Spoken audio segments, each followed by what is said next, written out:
Plusieurs milliers de personnes ont défilé samedi à Paris et dans plusieurs villes de France pour marquer leur solidarité avec les peuples palestiniens et libanais et demander au gouvernement français d'agir davantage.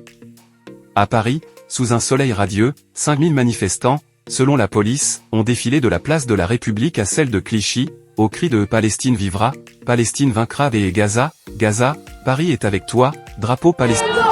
Gaël Tirante, porte-parole du nouveau parti anticapitaliste révolutionnaire.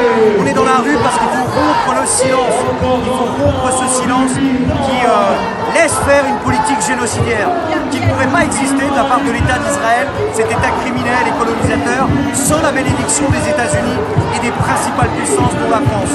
Donc on est dans la rue aujourd'hui pour le dire, mais aussi parce que c'est une étape essentielle, cruciale, pour justement construire la solidarité internationale. En réalité, la force de l'État d'Israël, cet État criminel, elle la puise du soutien et de son rôle de gendarme des puissances impérialistes dans la région. Il faudra compter que sur nos propres forces, la solidarité des peuples au travers et au niveau international. Franchement, ça me touche beaucoup de voir autant de gens ici.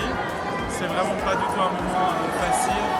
En fait, surtout quand on voit comment le monde nous voit, l'Occident ne fait rien.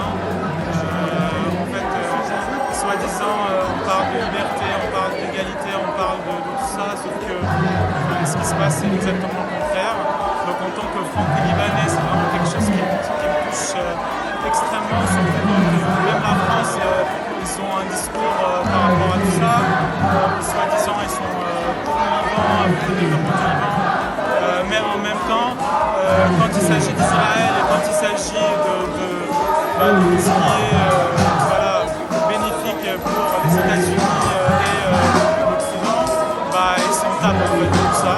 Et là même, il faut mieux être anti-français que antisémite soi-disant, parce qu'il y a eu des Français qui sont morts dans les bombardements en Israël et le gouvernement français ne veut même pas faire une minute de silence. Libanais et de partis politiques de gauche, NPA, Nouveau Front Populaire, LFI, PCF, etc., au vent. Plusieurs figures politiques de l'extrême gauche, notamment les insoumis Jean-Luc Mélenchon, Manon Aubry, Thomas Porte ou encore Manuel Bompard étaient présents. Il faut mettre Israël au banc des nations pour faire cesser le massacre, a estimé M. Porte, interrogé par l'AFP, demandant une nouvelle fois au président Emmanuel Macron de reconnaître l'État de Palestine.